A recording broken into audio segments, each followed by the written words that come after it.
दार का ऐसा दबदबा कि उस दबदबे की धमक 7 समंदर पार तक सुनाई देती है। जुर्म की दुनिया के आका का एक और ऑर्डर आता है और उसके इशारे पर उसके गुर्गे कुछ भी कर गुजरने को तैयार हो जाते हैं। आपको दिखाते हैं क्राइम वर्ल्ड के नए गुरुजी यानी कि लॉरेंस बिश्नोई की कहानी, जिसके अपराध के तौर तरीकों ने न सिर्फ खाकी वर्दी वालों की नाक में दम कर दिया, बल्कि उसकी रोजाना की कमाई ने सुरक्षा एजेंसियों के होश उड़ा दिए।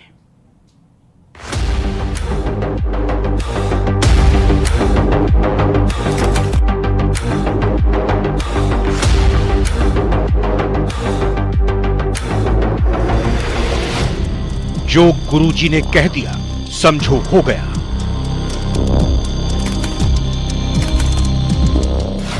जेल से जो ऑर्डर आया समझो पूरा हो गया।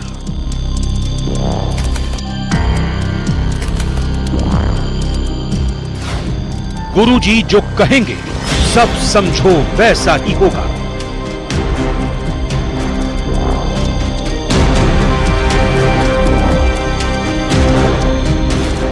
क्राइम वर्ल्ड का सनसनीखेज ट्रेलर। लॉरेंस जेल में बैठकर साजिश रचता है और बाहर उसके गुर्गे उस साजिश को अंजाम तक पहुंचाते हैं। वो वारदात की प्लानिंग करता है और देश के किसी भी कोने में उसके शूटर गोलियां बरसाते हैं। और इस काम में उसके कई साथी गैंगस्टर शामिल हैं जो विदेशों में बैठकर लॉरेंस का हुक्म बजाते हैं। यह कहानी है अपराध जगत की उस पाठशाला की जहां एक ही गुरु है, उसका नाम है लॉरेंस बिश्नोई। जुर्म की दुनिया के इस नए डॉन ने बीते कुछ सालों में जिस तरह का वर्चस्व कायम किया है, वो देश की सुरक्षा एजेंसियों को भी सख्ते में डालने वाला है। लॉरेंस बिश्नोई ने न सिर्फ दुनिया के कई देशों में नेटवर्क खड़ा किया है, बल्कि अपने गैंग को ऑपरेट करने के लिए इतनी कमाई की है कि किसी के भी होश फाख्ता हो जाएं।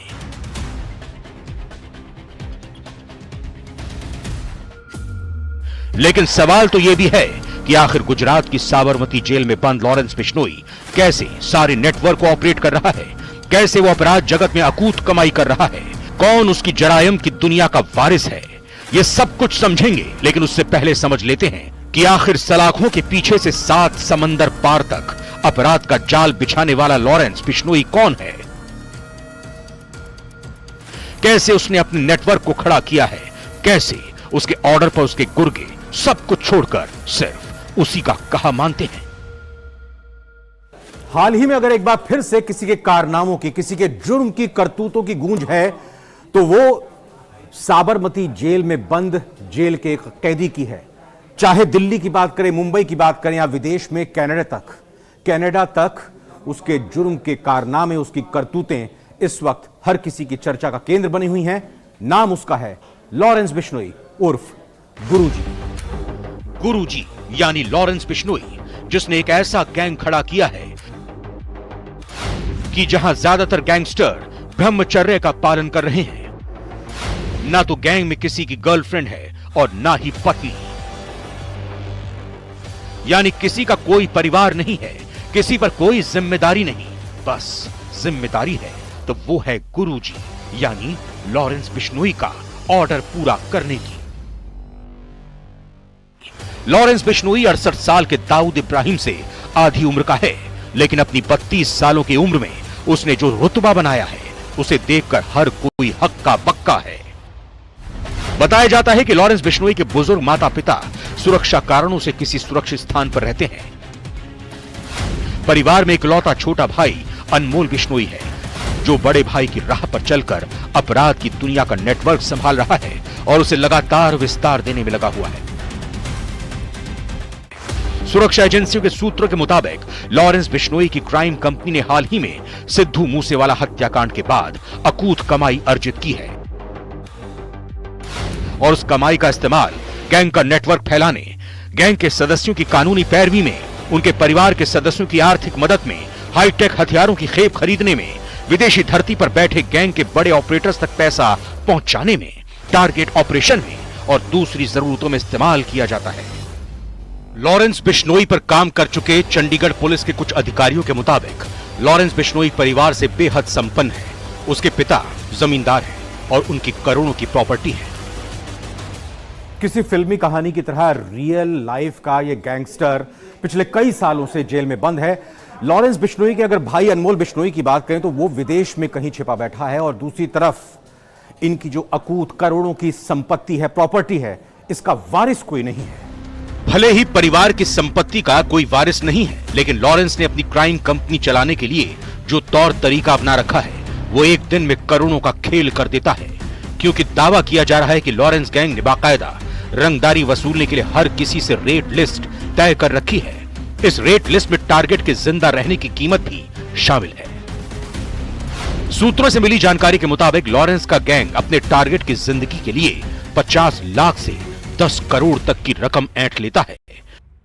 इस गैंग के निशाने पर ज्यादातर वो लोग होते हैं जिनके पास या तो ब्लैक मनी होती है या फिर वो खुद गैर कानूनी तरीके से बेहिसाब दौलत कमा रहे होते हैं। इन लोगों में बुकीज भी शामिल हैं। गुरुजी यानी लॉरेंस का ये गैंग किन लोगों से कितनी रकम वसूल करता है, इस लिस्ट पर भी नजर डालते हैं। लग्जरी कारों का शोरूम 5 करोड़, म्यूजिक इंडस्ट्री 5 से 10 करोड़, बिल्डर 2 से 5 करोड़, सर्राफा कारोबारी 1 से 2 करोड़, प्रॉपर्टी डीलर 2 से 3 crore, restaurant sweet shop 50 lakh से 1 करोड़, सट्टेबाज 2 से 5 करोड़, अवैध कॉल सेंटर 2 से 5 करोड़, शराब कारोबारी 1 से 3 करोड़, हवाला कारोबारी 5 से 10 करोड़। दिलचस्प बात यह है कि लॉरेंस बिश्नोई के अपराध जगत में उसके कई साझीदार हैं जो गुरुजी यानी लॉरेंस बिश्नोई के इशारे पर किसी भी हद तक जा सकते हैं। इसलिए ये भी समझते हैं कि आखिर लॉरेंस के अपराध की दुनिया में कौन कौन शामिल है। इस गैंग में पहला नाम आता है अनमोल बिश्नोई का, फिर गोल्डी बराड़, रोहित गोदारा, सचिन बिश्नोई थापन, ऋतिक बॉक्सर, दीपक बॉक्सर, राजू बसोदी, काला राणा, यूएसए में बैठा लॉरेंस का करीबी हथियारों का सौदागर तरम्मन कालू और विक्रम बराड़। गुरुजी यानी लॉरेंस बिश्नोई की टीम में जितने भी सदस्य हैं, जितने भी उसके साथी हैं, वो सभी लॉरेंस बिश्नोई की ही तरह ब्रह्मचर्य का पालन करते हैं। ना किसी की कोई गर्लफ्रेंड है, ना किसी तरह की कोई माशूका है, ना किसी ने शादी की है। बाकी गैंगस्टर अगर हम यहां पर एग्जाम्पल लें दाऊद इब्राहिम की और उसके साथियों की तरह शराब का सेवन, बाकी अय्याशियों में पैसे लुटाने का काम लॉरेंस बिश्नोई के टीम का कोई भी सदस्य नहीं करता है। यह इनकी खास बात है। ये बात जग जाहिर है कि खुद लॉरेंस नवरात्रि में 9 दिन का मौन व्रत रखता है। गैंग के सारे सदस्य जय बलकारी के भक्त हैं और मांस मदिरा से कोसों दूर हैं। Bureau report, news 18 Rajasthan.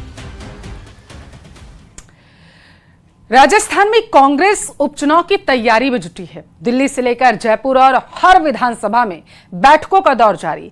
चुनाव के मद्देनजर तकरीबन 50 नेताओं को जिम्मेदारियां सौंप दी गई, लेकिन 2 दिग्गजों को चुनाव के इस दौर में महाराष्ट्र और विधानसभा चुनाव में जिम्मेदारी सौंप दिए जाने से सवाल खड़े हो रहे हैं।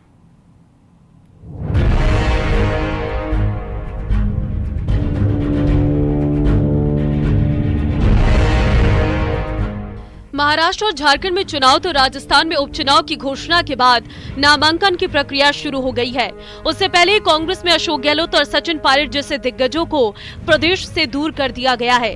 पूर्व सीएम अशोक गहलोत को मुंबई और कोंकण रीजन में तो सचिन पायलट को मराठवाड़ा रीजन में सीनियर ऑब्जर्वर की जिम्मेदारी दी गई है। कांग्रेस आलाकमान के लिए महाराष्ट्र चुनाव काफी अहम है, जबकि प्रदेश के उपचुनाव से प्रदेश की सत्ता पर कोई असर नहीं होने वाला है। कुछ नहीं, कोई सवाल नहीं। वहाँ की जिम्मेदारी भी निभाएंगे, यहाँ की उपचुनाव को भी देखेंगे और दोनों ही हमारे वरिष्ठ नेता हैं। पूरे हिंदुस्तान में भी काम करेंगे, राजस्थान में भी काम करेंगे और सब मिलकर के इस भारतीय जनता पार्टी का सुपड़ा साफ करेंगे।